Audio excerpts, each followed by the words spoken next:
Bila je neverovatna energija, snažne poruke, jasne poruke, naš put ka vrhu je trasiran.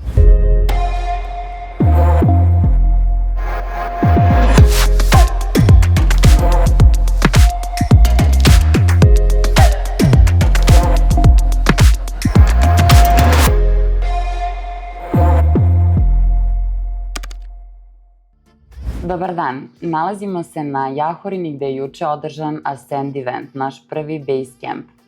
Ovaj razgovor je trebao da se desi u gondoli, simbolično i na putu ka vrhu, ali planovi su se promenili.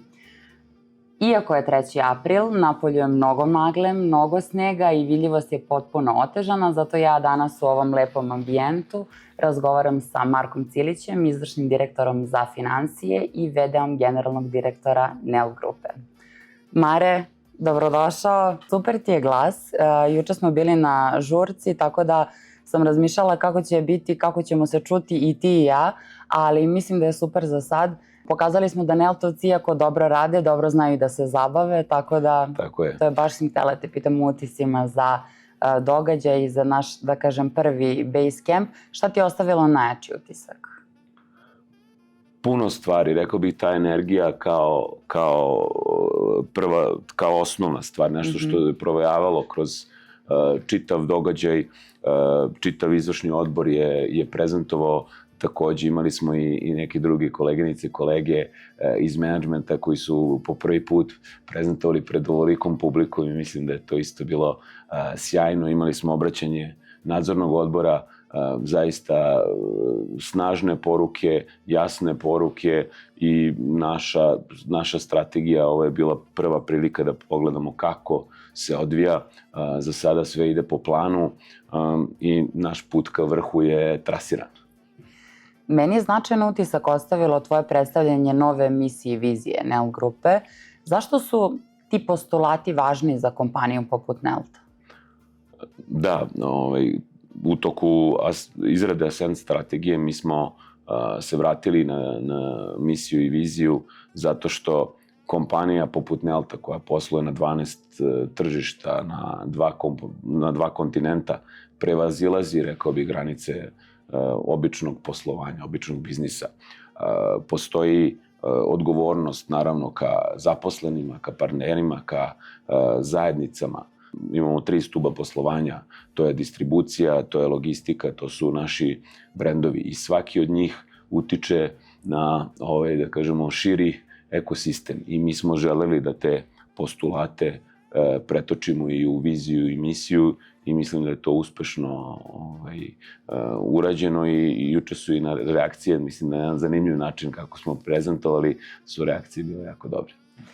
Ovo je naš prvi checkpoint, ako bismo ti i ja ponovo razgovarali za 5 godina, šta bi bio znak da smo uspeli u našim namerama, u našim ciljevima? Verovatno je neki prirodni odgovor rezultat, da smo ostvarili sve naše finansijske ciljeve. Ono što naša Ascend strategija postavlja nisu samo, naravno, finansijski, imamo puno i kvalitativnih ciljeva i posebno se bavimo preduslovima i rekao bih upravo su preduslovi to što treba da ispunimo i ako smo njih ispunili, onda smo ispunili strategiju. Mi pričamo pre svega o ljudima, razvoj, njihov dalje razvoj čitave organizacije, podizanje kompetenciji, nove kompetencije koje su potrebne za novo doba, to je u našem temelju. Dalje, ulaganje u infrastrukturu, ubrzana digitalizacija, akvizicija novih biznisa, akvizicija kompanija, to su samo neki od preduslova koje smo mi pred sebe postavili i ako sve njih ispunimo, gotovo sigurno će i rezultat doći. Pričamo sve vreme o Ascendu, o usponu. Kaži mi, šta je po tvom mišljenju tebi onako važno za tvoj lični uspon? Bez čega ne možeš da zamisliš svoj lični uspon?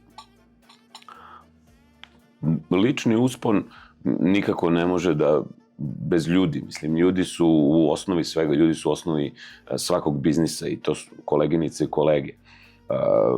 Evo, da li je to ovako ćaskanje uz čaj koje može biti na sve moguće teme, od toga gde putujete, da se pojavio neki novi restoran ili neki novi proizvod, do svega onoga što svakodnevno poslovanje predstavlja. Na kraju tu i zajedno smišljamo nove ideje i razrađujemo projekte i na kraju krajeva sa jedni i drugim možda imamo i drugačija mišljenja, pa onda kroz to možete naći bolje rešenje, jer ako svi mislimo isto, onda kako kažu, onda niko verovatno ne misli. Jednostavno, to nas pomera, ta energija, ta saradnja, ta kvalitetna saradnja nas pomera da se kao profesionalci razvijamo, ali rekao bih utiče ovako i privatno na vas, jer na kraju krajeva dan ima 8 sati i ako nemate tu energiju, svoj ritam ne možete biti konstantno, što bi rekli, u visokim obrtajima. Taj ritam mora da ide i gore i dole, a kada ode previše gore, onda je prirodno da sa koleginicama i kolegama pričate i tako da kažemo dođete do onog optimuma i uvek je sve lakše kada niste sami. Na koji način ti motivišeš kolege onako kad uspon postane malo oštrije, a noge malo teže? Da,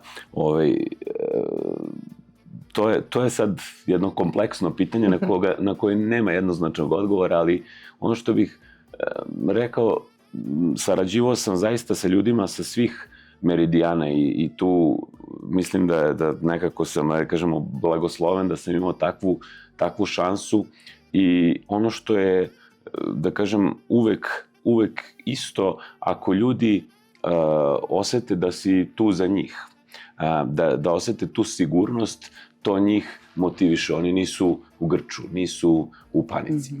I to mislim da ovako radi globalno. Takođe, još jedna stvar, uvek što više pričate, mislim da je to i u poslovnom, a i u privatnom životu, što više pričaš sa svojim koleginicama i kolegama, bolje se razumete, bolje, pa i kad se ne slažete, nađete rešenje, a mislim da je to ključ da jedni druge bolje razumemo. I nekada mi mislimo da verovatno da dovoljno razgovaramo, ali ja bih rekao nikada nije dovoljno razgovora. Pre tačno mesec dana, je li danas bilo mesec dana ili recimo juče si ti preuzeo? Pre 3 dana, da. Pre 3 dana je bilo mesec dana kako si na poziciji VD-a generalnog direktora NEL grupe. Kakvi su ti utisci? Šta se izdešavalo u ovih mesec dana? Da, deluje da je mnogo više od mesec dana. Zapravo, desilo se puno toga, ali ako krenem, ajde sad, kontinuitet je stvar koja je jako bitna. Naša strategija se ne menja, sve ono što su naši ti osnovni ciljevi koje želimo da uradimo, prioriteti se ne menja, tako da to je bio, da kažemo, lakši deo, ali po pitanju aktivnosti zaista sadržajno i drago mi je da sam bio i na eksternim događajima, proveo dosta vremena sa našim partnerima, na posete tržištu, sa raznim delovima naše organizacije, razni sastanci gde radimo pregled poslovanja i tako dalje, sve do ovog Ascent događaja. Tako da zaista jedan veoma sadržajan, dinamičan mesec i deluje kao da je bilo nekoliko u njemu, ali kao što je i taj događaj bio pun energije, mogu reći fenomenalna reakcija čitave naše organizacije i profesionalnost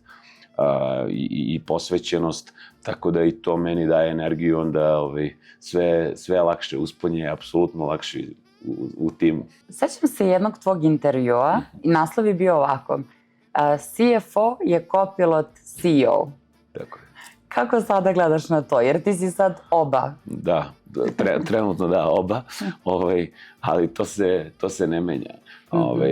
Ja inače volim avijaciju i sad ako pojednostavimo, da bi ovaj putnički avion leteo, pilot mora imati kopilota, jednostavno drugačije ne može. I to je, mislim, sjajna simbolika da svaki pilot, odnosno svako ko vodi poslovanje, mora imati svoj tim, jer bez tima jednostavno koliko god da ste vi efikasni, koliko god da ste vizionar, koliko god da imate kvaliteta, jednostavno bez tima ne možete mnogo daleko stići sami, možete mnogo verovatno uraditi, ali za veliki biznis jednostavno tim i tim.